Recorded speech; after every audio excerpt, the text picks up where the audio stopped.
আমি বেসন আর সুজি দিয়ে একটা রেসিপি বানাবো।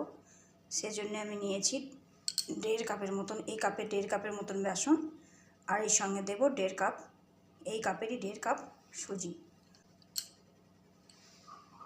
এবার এটাকে জল দিয়ে মিক্স করে আমি 10 মিনিটের মতো রেখে দেবো, তাকে সুজিটা ঠিকঠাক ফুলে ওঠে। এটা আমার মিক্স করা হয়ে গেছে। এবার এটাকে 10 মিনিটের জন্য আমি ঢেকে রেখে দেবো। 10 মিনিট হয়ে গেছে, আমি এবার ঢাকাটা খুলে দিলাম। এই সঙ্গে আমি কিছু সবজি অ্যাড করব।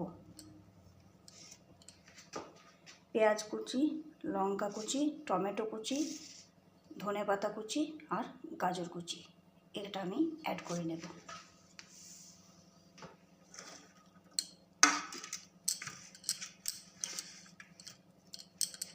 এই সঙ্গে অ্যাড করব আমি কিছু মশলা।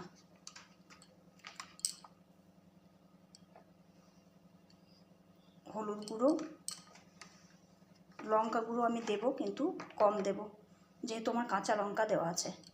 লঙ্কা গুঁড়ো,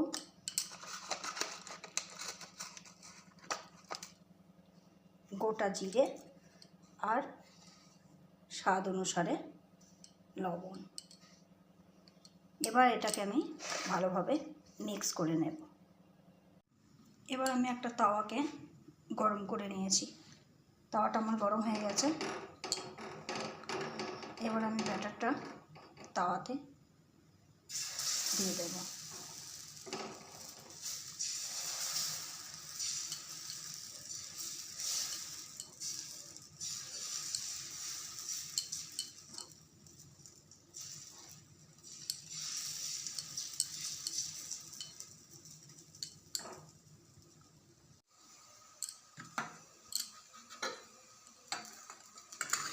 এবার দেখো, এটার সাইড দিকে আমি হালকা তেল ছড়িয়ে দেব।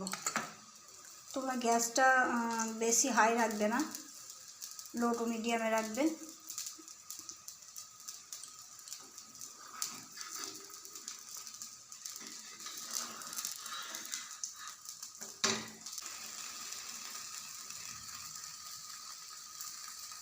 তৈরি হয়ে গেছে আমার বেসন, সুজি আর ভেজিটেবলসের চিলা।